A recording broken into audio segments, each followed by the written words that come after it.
오늘 우리에게 주신 하나님 말씀은 사무엘상 30장 16절부터 31절까지의 말씀입니다.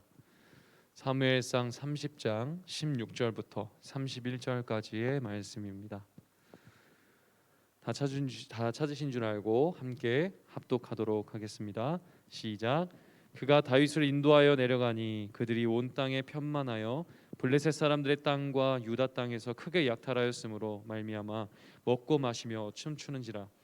다윗이 새벽부터 이튿날 저물 때까지 그들을 치매 낙타를 타고 도망한 소년 400명 외에는 피한 사람이 없었더라.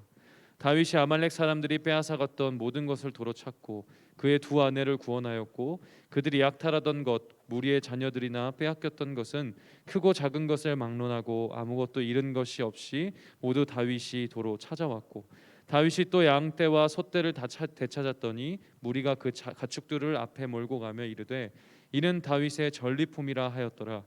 다윗이 전에 피곤하여 능히 자기를 따르지 못하므로 부솔 시내에 머물게 한 200명에게 오매 그들이 다윗과 그와 함께한 백성을 영접하러 나오는지라. 다윗이 그 백성에게 이르러 문안하매 다윗과 함께 갔던 자들 가운데 악한 자와 불량배들이 다 이르되 그들이 우리와 함께 가지 아니하였은즉 우리가 도로 찾은 물건은 무엇이든지 그들에게 주지 말고 각자의 처자만 데리고 떠나가게 하라 하는지라. 다윗이 이르되 나의 형제들아 여호와께서 우리를 보호하시고 우리를 치러 온 그 군대를 우리 손에 넘기셨은즉 그가 우리에게 주신 것을 너희가 이같이 못하리라. 이 일에 누가 너희에게 듣겠느냐? 전장에 내려갔던 자의 분깃이나 소유물 곁에 머물렀던 자의 분깃이 동일할지니 같이 분배할 것이니라 하고 그날부터 다윗이 이것으로 이스라엘의 율례와 규례를 삼았더니 오늘까지 이르니라. 다윗이 시글락에 이르러 전리품을 그의 친구 유다 장로들에게 보내어 이르되 보라 여호와의 원수에게서 탈취한 것을 너희에게 선사하노라 하고 베델이 있는 자와 남방 라못에 있는 자와 얏딜에 있는 자와 아로엘에 있는 자와 신못에 있는 자와 에스드모아에 있는 자와 라갈에 있는 자와 여라무의 사람의 성읍들에 있는 자와 겐 사람의 성읍들에 있는 자와 홀마에 있는 자와 고라산에 있는 자와 아닥에 있는 자와 헤브론에 있는 자에게와 다윗과 그의 사람들이 왕래하던 모든 곳에 보내었더라. 아멘. 아멘. 오늘 시글락에서 있었던 일 후반부의 말씀을 함께 묵상하겠습니다. 아말렉이 약탈한 지역은 상당히 넓은 지역에 해당이 됐습니다. 오늘 본문의 말씀 앞에 있는 말씀 중에 사무엘상 30장 14절에 보면 그 낙오됐던 애굽 사람 곧 병들어서 버려졌던 사람이 어느 지역을 약탈했는지를 소상하게 이야기하는데요. 우리가 그렛 사람의 남방과 유다에 속한 지방과 갈렙 남방을 침노하고 시글락을 불살랐나이다 이렇게 말하고 있어요. 그렛이라고 하는 말은 크레타라고 하는 말에 변형된 말입니다. 그 크레타 섬에서 온 사람들이죠. 블레셋 사람들은 원래 중동 사람들보다 키가 크고 기골이 장대했습니다. 그래서 이 사람들은 유럽 사람들이에요. 지중해를 건너서 온 사람들이죠. 그래서 블레셋 사람들을 그렛 사람이다, 크레타 사람이다 이렇게 불렀어요. 그렛 사람의 남방 그러면 블레셋 사람들이 살고 있는 남쪽 지역을 말하는 것이고요. 유다 지역과 또 갈렙 지역의 남쪽이라고 했으니까 갈렙은 여호수아와 쌍을 이루었던 용사잖아요. 그 갈렙이 나중에 땅을 분배받을 때 우리에게 헤브론을 달라고 이야기합니다. 그래서 갈렙 지역 그러면 헤브론 지역을 말하는 거죠. 헤브론 갈렙 남방 그러면 헤브론을 포함한 남쪽 지역을 말하는 거예요. 아말렉 사람들은 사막 종족입니다. 그래서 그 밑에 있는 사막에서 살다가 그 사막 지역에서 약탈하러 위로 올라가는 거예요. 그래서 그들이 약탈한 지역이 어디냐면 블레셋 지역의 남쪽 그리고 이스라엘 유다 지역의 남쪽 전부 다 약탈한 거예요. 전부 다. 이렇게 광범위한 지역을 이스라엘이냐 블레셋이냐 가리지 않고 다 약탈했다 그러면 진짜 속된 말로 간이 배 밖으로 나온 거죠. 한쪽만 약탈해도 약탈당한 민족이 가만히 있지 않을 텐데 이런 지역을 약탈하다니 정말 담대하다 이런 생각이 들어요. 그들이 이렇게 약탈할 수 있었던 이유는 블레셋과 이스라엘이 전쟁을 벌이려고 모든 군사들을 다 북쪽 지역으로 데려간 거예요. 그래서 북쪽 지역 이스라엘 골짜기에서 양쪽에 진을 치고 지금 있잖아요. 그러니까 이 남쪽 지역은 힘의 공백 상태가 되어버린 거죠. 힘 깨나 쓰는 무기를 다룰 줄 아는 용사들과 남성들은 다 전쟁하러 위로 올라간 거예요. 남쪽 지역이 비어 있다는 것을 알고 힘의 공백을 이용해서 이 아말렉 족속이 남쪽 지역을 다 약탈한 거죠. 노예로 사로잡고 가옥을 불사르고 거기 있는 귀중한 물건들을 다 약탈한 거예요.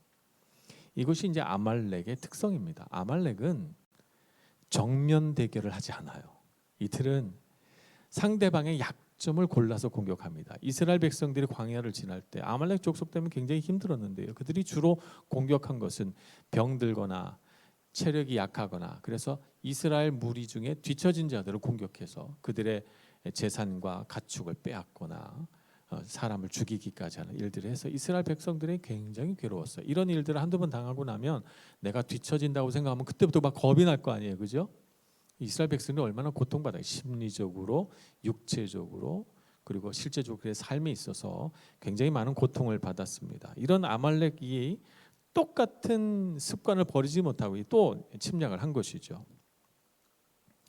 그래서 이 아말렉 족속이 먹고 마시면서 춤추고 자신들이 노력한 것을 즐거워하면서 막 잔치를 벌이고 있는 그 순간 이 다윗과 부하들은 그들을 덮쳐서 급습해서 그들을 혼내주기 시작합니다. 얼마나 화가 많이 났는지 새벽부터 그 다음날 해질 때까지 공격을 했어요. 한 자리에서 계속 공격을 싸움을 벌여서 막상막하의 전투를 이튿날까지 이틀 동안 한 것이 아니고요. 아마 첫 번째 급습에서 놀라서 아말렉 족속이 막 도망갔을 텐데 그들을 뒤쫓아서 한 명도 남김없이 다 죽이리라 이렇게 마음을 먹고 쫓아간 것이 이틀이나 걸렸단 말이죠. 그러니까 한 놈도 남겨두지 않겠다. 이 분노가 극에 달한 이 다윗과 그 부하들이 아말렉 족속을 살려두지 않으려고 필사적으로 그들을 뒤쫓았다 이렇게 볼 수가 있습니다.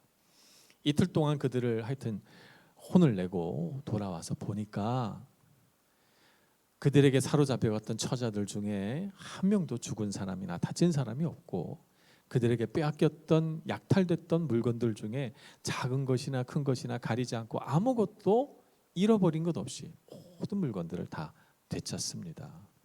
근데 그들이 시글락만 불태운 건 아니잖아요. 블레셋과 유다 남쪽 지역도 다 약탈을 했으니까 그들이 노력한 물건이 얼마나 많았겠어요. 어마어마했겠죠. 블레셋 땅에서 유다 땅에서 굉장히 많았을 거예요. 그러니까 그것 모든 짐승과 그 모든 귀한 물건들을 다 빼앗은 것이죠. 자, 이렇게 해서 처음엔 불행한 이야기로 시작이 됐는데 갑자기 이 불행한 이야기의 결말은 너무너무 행복한 이야기가 됩니다.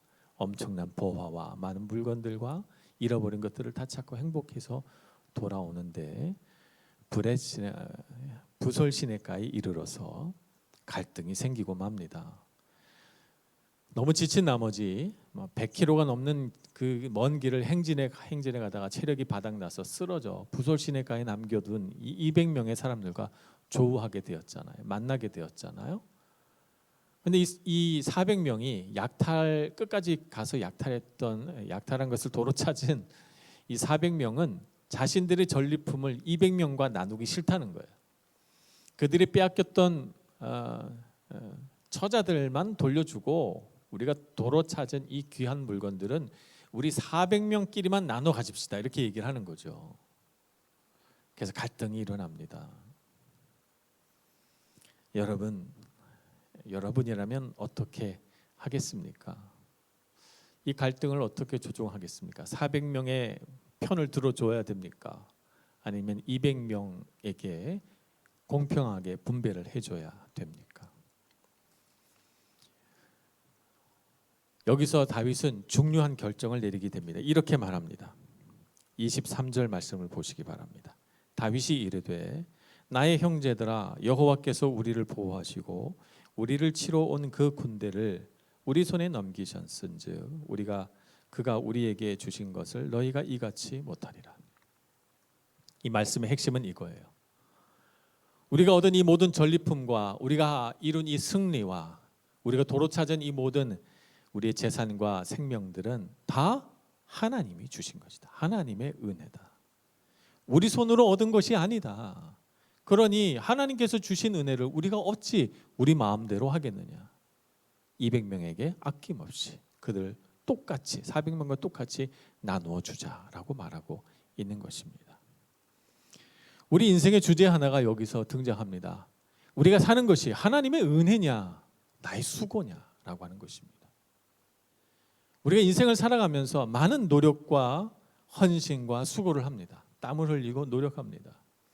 그런데도 우리가 우리 인생을 뒤돌아보며 알게 되는 것은 내가 산 것은 하나님의 은혜라는 거예요. 다윗의 이 아말렉을 쫓는 과정을 잘 살펴볼까요? 시글락이 불타고 가족들이 다 사로잡혀 갔을 때 그들이 얼마나 낙심했어요. 동쪽으로 갔는지 서쪽으로 갔는지 알 수가 없고 아말렉이 그랬는지 아니면 미디안 족속이 했는지 누가 했는지 알지도 못하는 그런 상황이잖아요. 뭐 요즘처럼 과학수사대가 있어서 뭐 유전자 검색을 한다든지 뭐 이러면 찾을 수 있을지 모르지만 과거의 그 사람들은 도대체 어디로 갔는지 몰라요. 게다가 남쪽 지역은 네게브 사막이에요. 네게브 사막이란 말은 하루만 지나면 바람이 불어서 발자국이 지워진단 말이에요. 쫓아갈 수가 없어요. 근데 이미 3일 길을 도망갔거든요. 3일 전에 도망갔는데 그 발자취를 어떻게 쫓아갑니까? 유능한 사냥꾼이라도 쫓아갈 수 없을 거예요. 근데 그 와중에 사방으로 헤매며 찾고 있는 그 와중에 애굽 사람을 발견했잖아요. 이 사람들이 이게 죽겠지 하고 버려뒀는데 이 병든 사람이 사막에서 3일을 살아남았어요. 땡볕에 아무것도 먹지 못한 채로 말입니다. 기적 같은 일이죠. 이 바쁜 와중에 아유 저거 죽어가는 사람이니까 죽게 내버려 두자고 갈 수도 있는데 그에게 물을 주고 음식을 주고 살려내잖아요. 그랬더니 그 사람이 아말렉 족속이 간 곳을 가르쳐 줍니다. 범인을 밝혀주는 사람이 되고 그들을 쫓아갈 수 있는 길잡이가 돼주죠. 그리고 그날부터 쉬지 않고 달려서 드디어 따라잡아요. 3일이나 도망왔으니까 이젠 우리를 못 찾겠지 하고 방심하고 있는 그들을 급습해서 그들이 잃어버린 걸 다 찾았죠. 사람의 힘이 들어갔지만 사람의 힘만 가지고 안 되는 일들이 참 많이 있습니다. 그래서 고린도전서 15장 10절에 사도 바울은 이렇게 고백하죠. 그러나 내가 나된 것은 하나님의 은혜로 된 것이니 내게 주신 그의 은혜가 헛되지 아니하여 내가 모든 사도보다 더 많이 수고하였으나 내가 한 것이 아니요 오직 나와 함께 하신 하나님의 은혜로라. 여러분의 삶에 바울과 같은 고백이 있기를 소망합니다. 우리가 참 많이 애쓰고 수고하였으나 그러나 뒤돌아보니 내가 한 것이 아니요 나와 함께 하신 하나님의 은혜였구나. 감사하다. 내가 아무리 천지사방으로 헤매고 다녀도 내 노력으로는 도저히 아말렉 족속을 찾거나 만날 수 없었는데 하나님이 도와주신 거예요.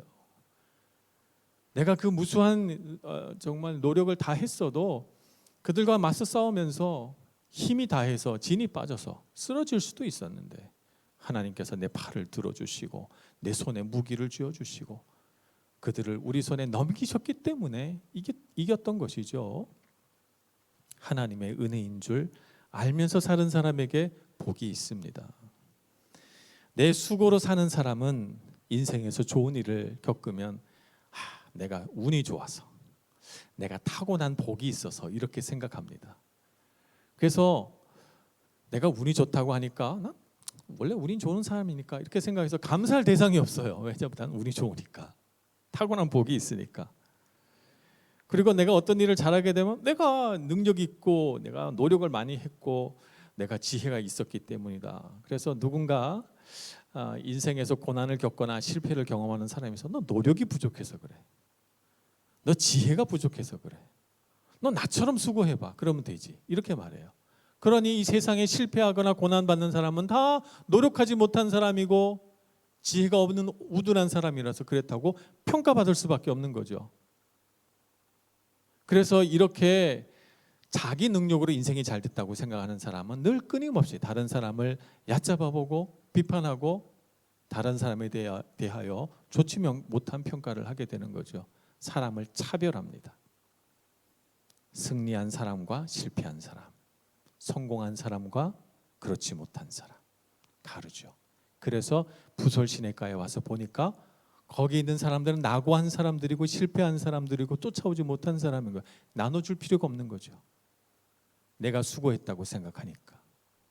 그래서 사람을 편가르기 시작하는 거예요. 그렇게 되면 거기에는 어떤 은혜도 없습니다. 그런 사람이 있는 곳에는 항상 갈등과 다툼과 싸움이 있게 되는 것이죠. 여러분, 하나님의 은혜로 사시기를 바랍니다.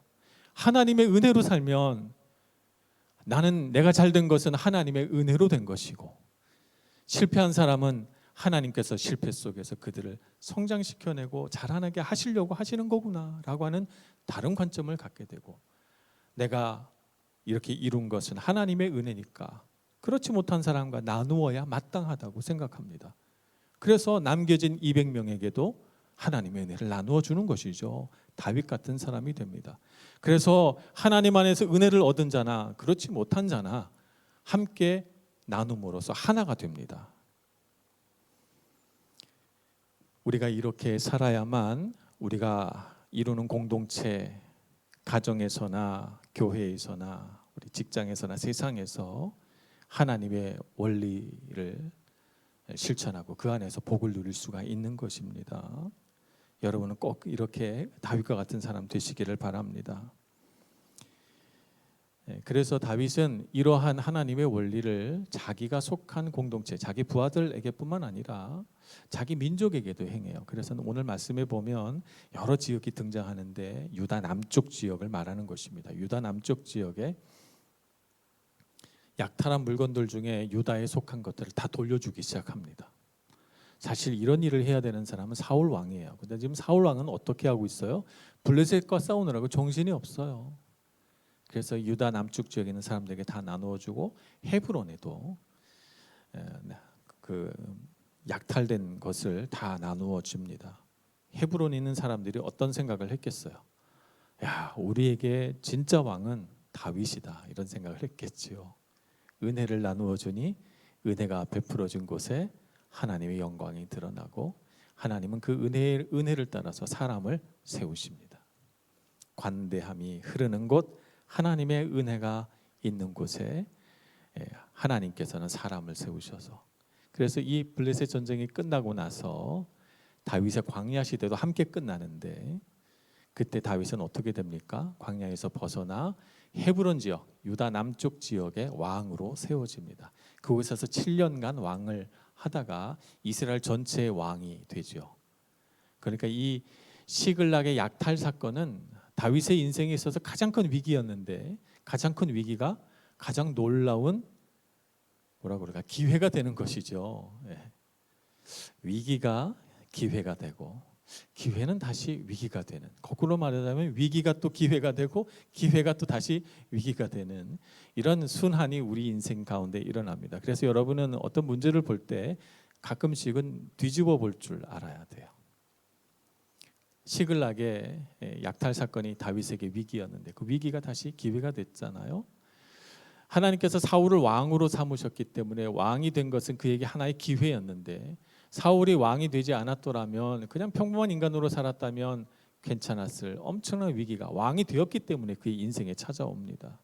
하나님의 말씀대로 살지 못한 거역한 그의 삶 가운데 하나님은 말할 수 없는 고통을 그에게 주시죠. 그래서 그에게 있어서 왕이라는 기회는 그에게 벗어날 수 없는 위기가 된 것입니다. 그러니 여러분, 인생의 어떤 위기에 서 있거든 이렇게 생각하십시오. 하나님, 이 위기를 통해서 나에게 어떤 복을 주시려는 것일까?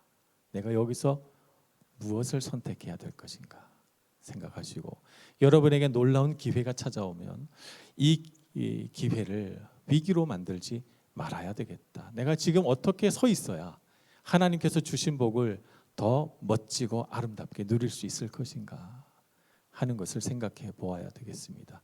핵심은 하나님의 은혜를 알고 하나님의 말씀에 순종하는 것입니다. 꼭 그렇게 하셔서 위기와 기회가 번갈아 찾아오는 인생의 순환 속에서 변함없이 하나님의 은혜를 쫓아가는 여러분들 되시길 축복합니다. 기도하겠습니다.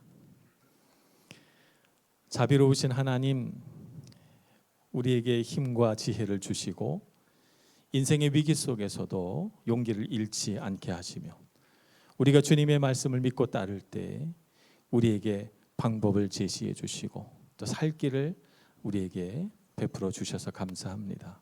주님께서 우리와 함께 하시면 우리가 두려워할 것이 없는 줄 알고 주님의 은혜를 따라 힘을 다해 살게 해주시고 또 베풀고 관대하며 나누어 주는데 힘쓰는 저희들 되게 해주셔서 하나님의 은혜가 우리를 통하여 세상으로 흘러가게 하여 주옵소서. 예수님의 이름으로 기도합니다. 아멘.